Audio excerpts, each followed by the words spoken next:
जय श्रीराम. गेले 45 दिवस तुम्ही गोंदवलेकर महाराज यांचं जे प्रवचनाच्या पुस्तकाचं वाचन आहे, ते 42 दिवस कंप्लीट झाले आणि आता आहे 43 दिवसाचं पानाचं आपण वाचन करतोय. गोंदवलेकर महाराज हे गोंदवले, सातारा महाराष्ट्रातील थोर संत, ज्यांनी रामनामाचा जप केला आयुष्यभर आणि श्रीरामाच्या नावाची महती सगळ्यांना सांगितली. या प्रवचन रूपी पुस्तकामध्ये ज्यात त्याने 365 दिवसांसाठी वर्षाच्या 365 प्रवचन लिहिलेत आणि प्रत्येक दिवसाचं प्रवचन हे एक पानाचं, जे वाचायला साधारण 3-4 मिनिटं किंवा स्लो असेल तर 5-6 मिनिटं लागतील. यात त्यांनी नाम कोणी घ्यावं, कधी घ्यावं, कुठे घ्यावं, का घ्यावं, कसं घ्यावं, नामाची महती काय, हेच सांगितलेलं आहे. आणि त्यासाठी कुठच्याही प्रकारची तुम्हाला आडकाठी किंवा रिस्ट्रिक्शन नाहीये. म्हणजे नाव, तुमचा धर्म, जात, तुमचं वय, तुमचं शिक्षण, सकाळ, दुपार, संध्याकाळ, रात्र, घरात, बाहेर ट्रॅव्हल करताना, अशी कुठच्याच प्रकारचं रिस्ट्रिक्शन याच्यात नसतं. आणि नाम हे घेणं सोपं, सुटसुटीत, बिनखर्चाचं आणि बिनत्रासाचं असतं. म्हणून महाराजांनीच जे आणि सगळ्या संतांनी देखील नामस्मरण करायला सांगितलेलं आहे. तर आजच्या या 43व्या दिवसाचं जे शीर्षक आहे, ते आहे नाम हे स्व स्वस्वरूप आहे. नाम हे रूपापेक्षा निश्चित श्रेष्ठ आहे. त्यामुळे रूपाचे ध्यान मनामध्ये आले नाही, तरी नाम सोडू नये. आपण नामस्मरण करताना आपल्याला देवाची मूर्ती किंवा त्याचा फोटो किंवा त्याचं चित्र आपल्या डोळ्यासमोर यावं, असं आपल्याला वाटत असतं. पण नाम हे रूपापेक्षा खूपच श्रेष्ठ आहे. त्याच्यामुळे असा विचार आणूच नये. पुढे रूप आपोआप येऊ लागेल. रूप हे जड आणि दृश्य असल्याकारणाने उत्पत्ती, स्थिती आणि विनाश, वाढ होणे आणि घटणे, जागा व्यापणे आणि जागा बदलणे, मनाने फरक पडणे इत्यादी बंधने त्याला असतात. म्हणजे जी देवाची मूर्ती असते, देवाचे फोटो असतात, चित्र असतात, त्याला एक लिमिट आहे आणि काही कालांतर त्या गोष्टी खराब होऊ शकतात. पण नाम हे दृश्याच्या पलीकडे आणि सूक्ष्म असल्याकारणाने त्याला उत्पत्ती आणि विनाश, वाढ आणि घट, देश-कालानिमित्ताच्या मर्यादा इत्यादी कोणतेच विकार होते. म्हणजे याला कोणत्याच प्रकारचं लिमिटच नाही. खराब होणार नाही, काही नाही, काही नाही. कोणत्याच प्रकारची मर्यादा नाही.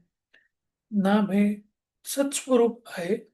नाम हे रूपापेक्षा व्यापक आहे. म्हणजे रूपापेक्षा मोठं आहे. व्यापक वस्तूंचं क्षेत्र मोठं असल्याने तिच्यामध्ये शक्ती देखील अधिक असते. म्हणजे नामाची शक्ती त्या देवाच्या मूर्तीपेक्षा जास्त ताकदवान आहे, हेच महाराजांनी सांगितले.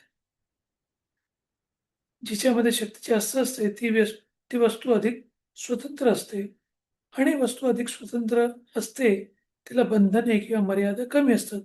आणि याच्यामध्ये जास्त बंधने पण नाहीयेत. म्हणून नाम हे रूपापेक्षा अधिक व्यापक, अधिक शक्तिमान आणि अधिक स्वतंत्र आणि अधिक बंधनरहित असते. हे नामाला कुठच्याही प्रकारचं बंधन नाही. आपली ज्ञानक्रिया कशी चालते ते पाहू. आपण एका टेकडीवर उभे राहून सृष्टी सौंदर्य पाहिले. त्या पाहण्यात कोणकोणत्या क्रिया होतात पहा. प्रथम डोळ्यातून प्रकाश आत जातो. बाह्य पदार्थांचं मनुष्याला ज्ञान व्हायला इंद्रिय हे पहिलं साधन आहे.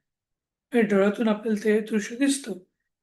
इंद्रियातून आत झालेले संस्कार एकत्र करून मन त्याचे देते, वस्तुस्वरूप देते. वस्तुस्वरूप झाल्यावर बुद्धी सारासार विचार करून त्या वस्तूचे यथार्थ ज्ञान आपल्याला करून देते. आणि डोळ्यांनी बघितल्यानंतर मन त्याचं जे रूप आहे, घेतल्यानंतर त्या सगळ्या गोष्टींचं आपल्याला ज्ञान करून दिलं जातं बुद्धीने. पण मनुष्याच्या बुद्धीचा वापर इथेच थांबत नाही. तिकडून आजूबाजूला पाहत असताना झाडे, वेली, घरे, बागा, माणसे, पक्षी, पाण्याचे तलाव येथील इत्यादी सर्व वस्तूंचे ज्ञान झाल्यानंतर पुन्हा त्याचं एकत्रित करून होऊन ही सृष्टीची शोभा आहे, याचे ज्ञान देखील आपल्याला येते. म्हणजे आपण फक्त काही झाडच बघत नाही किंवा तो तलावच बघत नाही.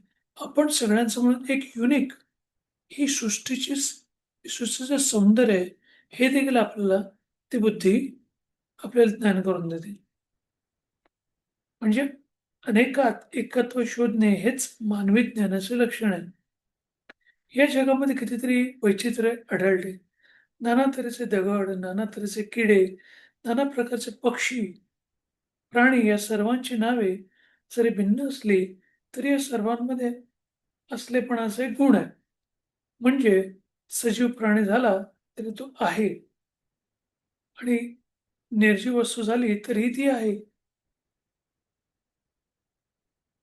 एवढेच काय, पण आनंदाला सुद्धा आहेपणाचा गुण आहे. या असलेपणाच्या गुणाला नाव असं म्हटलंय. म्हणजे सजीव प्राणी जरी असेल, निर्जीव वस्तू जरी झाली, तर त्या सगळ्यांना आपलेपणाचा हा गुण आहे आणि म्हणूनच आपलेपणाच्या या गुणाला त्याने नाम म्हटलेलं आहे. यालाच ओंकार म्हणतात. म्हणजे जो सुरुवातीला एक शब्द, एक ध्वनी जो सगळ्यांनी उच्चारला गेला त्याला ओंकार म्हणतात. ओंकारातून सर्व सृष्टी निर्माण झाली, असा हिंदू धर्मामध्ये की सगळे लोक तसं त्याच्याबद्दल सांगतात, की अशा-अशा तऱ्हेने सृष्टी उगम पावली. ओंकार हे परमात्म्याचं स्वरूप आहे. अर्थात नाम म्हणजे सत्व. म्हणून नाम हे सृष्टीचे आरंभी होते. ते सध्या आहेच आणि सृष्टीचा लय झाला, तर ते शिल्लक राहणारच. म्हणजे पृथ्वी म्हणजे कुठच्या प्रकारची सृष्टी जन्माला येण्यापूर्वी देखील नाम होतं. आता म्हणजे ही सृष्टी असताना देखील नाम आहे आणि यदाकदाचित जर सृष्टीचा लय जरी झाला म्हणजे संपलं, तरी नाव शिल्लक राहील. नाम म्हणजे ईश्वर होय. नामातून अनंत रूपे उत्पन्न होतात आणि अखेर त्यामध्येच ते लीन देखील होतात. रूप हे नामापासून वेगळे राहू शकत नाही. नाम हे रूपाला व्यापून पुन्हा शिल्लक होते. म्हणजे रूप ही छोटी गोष्ट आहे. नाम हे सर्वव्यापी आहे. नाम या सगळ्या रूपाला व्यापून त्याच्यापेक्षाही मोठं आहे. शेवटचं वाक्य. नाम हे शाश्वत आहे. ते पूर्वी टिकले, आता आहे आणि आपण गेल्यावरती देखील ते राहणारच आहे. आता या सगळ्या 43 दिवसाच्या प्रवचनामध्ये त्यांनी नामाचे शाश्वती आपल्याला सांगितलेले, की नाम हे किती शाश्वत स्वरूपात आहे, किती मोठं आहे. जे आपण रूपाचं जे ध्यान करतो म्हणजे आपल्याला कुठच्या प्रकारची मूर्ती किंवा कुठच्या प्रकारचं चित्र आपल्याला डोळ्यासमोर असावं लागतं, ज्याला आपण परमेश्वर म्हणतो. पण नाम हे देवाचं नाव म्हणजेच ते हे त्याच्यापेक्षा खूपच मोठं आहे. ते त्याला व्यापून पण उरलेलं आहे. म्हणून नाव घ्या. आता आपण श्रीरामाच्या नावाचा एका वेळेला चेक करूया. श्रीराम, श्रीराम, श्रीराम, श्रीराम, श्रीराम.